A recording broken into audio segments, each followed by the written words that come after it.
What if I told you that the very room you're in could be haunted? Imagine, if you will, the most ordinary of rooms. It might be a living room with worn-out upholstery, or a kitchen with a slightly leaky faucet. Perhaps it's a bedroom with a squeaky old bed. These rooms, as commonplace as they seem, could be the unsuspecting hosts to an unseen presence.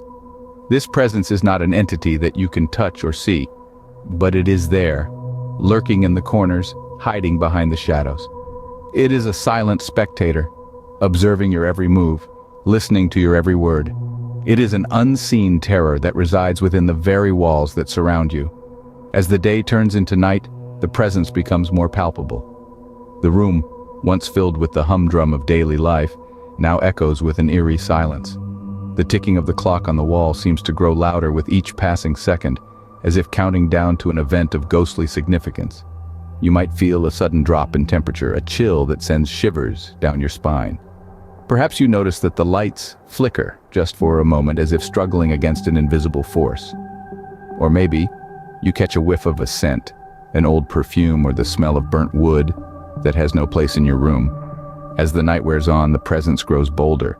You might hear a creaking floorboard, even though you're perfectly still, or the soft rustling of pages, as if an unseen hand is flipping through a book.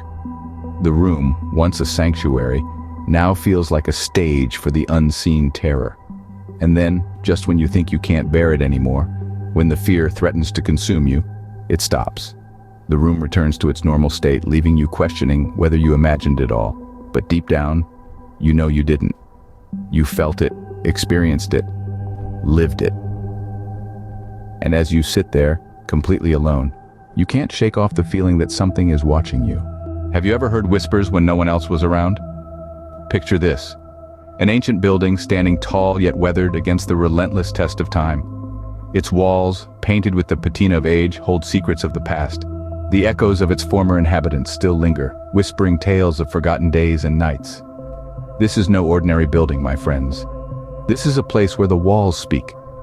And they do not just speak, they whisper. They whisper in hushed tones, like the rustling of leaves in an autumn breeze or the soft sigh of the wind through a cracked window. These whispers are not just random murmurs.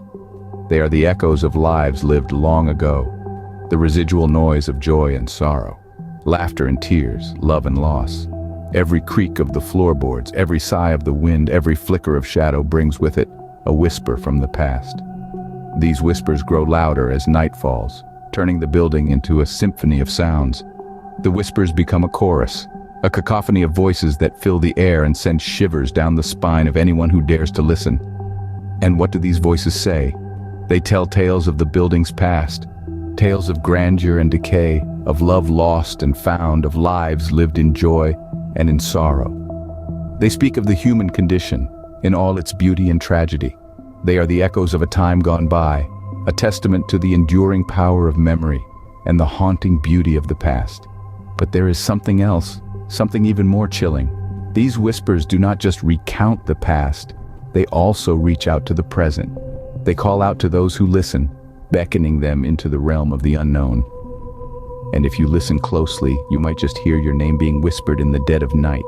Have you ever felt like shadows move when you're not looking? A strange question, you might think, but one that is not without merit. We've all experienced that uncanny feeling, that sense of being watched, of something lurking just out of the corner of our eye. And what do we often find when we turn to face it? Nothing more than a shadow. Shadows, the simple offspring of light and object, are as ordinary as they come. They are our constant companions, faithfully mimicking our every move. But sometimes in the quiet, in the dark, they seem to take on a life of their own. Picture this. It's late at night, the world around you is hushed, swallowed by the darkness. The only light comes from the pale glow of the moon filtering through the window, and there, cast on the wall, are shadows. But these are no ordinary shadows. They seem to twitch, to writhe, to creep and crawl like living things. They grow darker, denser, as if feeding off your fear, your uncertainty. Your heart races, your palms sweat, your breaths come in short, sharp gasps. The shadows seem to close in on you, their forms becoming more menacing, their movements more deliberate. They are no longer just the absence of light. They've become an entity of their own. And as you watch, frozen in fear, you can't help but wonder, what if these moving shadows are not just figments of your imagination? In the silence of the night, as the shadows dance and twist, a sense of dread envelops you. You feel it in your bones, the primal fear of the unknown. The shadows, once harmless, have now become harbingers of terror. But here's the thing, it's not the shadows themselves that you should fear. No, it's what they hide, what they conceal. For in the darkness, in the void, there may be things far more sinister, far more terrifying. So the next time you find yourself alone, in the dark, remember this. It's not the shadows that you should be afraid of, it's what lurks within them. Ever been alone in a house and heard footsteps that aren't yours? Picture the scene. The house is silent save for the occasional creak of settling timber or the soft hum of your refrigerator. The quietness is almost deafening, the stillness nearly tangible. Then it happens. A faint sound resonates through the silence, a distant patter that seems out of place. It's the unmistakable rhythm of footsteps, but there's no one else in the house. The echo is faint at first, barely audible above the ambient sounds, but then it grows louder, closer, more insistent. You strain your ears, trying to determine the source of the noise, but it seems to come from everywhere and nowhere all at once. It's as if the very walls of the house are resonating with these spectral footfalls, echoing the invisible presence that haunts your home. The sound is disconcerting, chilling even. It's a reminder of the unseen, the unknown, the unexplainable. The footsteps echo in your heart, a rhythm that beats in tandem with your own pulse. The fear is palpable, the anticipation of what's to come, unbearable. The footsteps grow louder, closer, until they seem to be right outside your door. And then, just as suddenly as they began, they stop. The silence rushes back in, more oppressive than before. You're left alone, in the quiet, with the echoes of the past lingering in your ears. You're left to ponder the mystery of the footsteps, the unseen presence that shares your home. You're left to wonder about the stories that your house could tell, the secrets it harbors within its walls. And just when you think you're alone, the echoes of the past remind you that you're not. The haunting continues, the echoes persist, and the unseen presence remains, always reminding you of the house's past, its mysteries, its hauntings. The echoes are a testament to the unseen, the unheard, the unspoken. They're a reminder of the house's history, of the lives that once filled its rooms, of the stories that are etched into its very fabric. And just when you think you're alone, the echoes of the past remind you that you're not. Or have you ever wondered if you're truly alone? A question that seems simple, yet is layered with complex implications.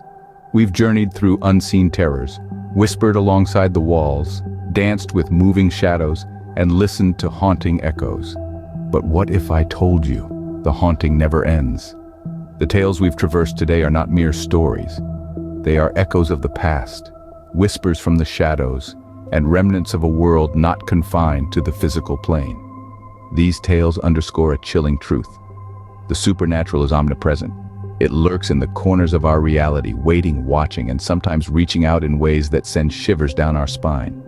Imagine, you're in the comfort of your home, surrounded by familiar walls, yet you can't shake off the feeling that something is off. That cold spot in the room, that fleeting shadow in the corner of your eye, that whisper you heard when you were certain you were alone. These are not figments of your imagination. They are subtle signs, markers of the unseen world that coexists with ours.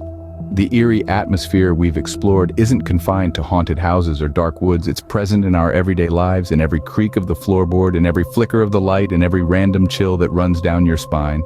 The supernatural doesn't discriminate. It doesn't care if you're a believer or a skeptic. It simply is. When night falls and you're alone in the dark, remember the tales we've shared. The feeling of being watched isn't just a feeling, it's a reality that reminds us we're never truly alone. Remember, the next time you feel like you're being watched, you probably are. Thank you for joining me in this ghostly journey. Don't forget to like, comment, share, and subscribe. Until next time, remember, the shadows are watching.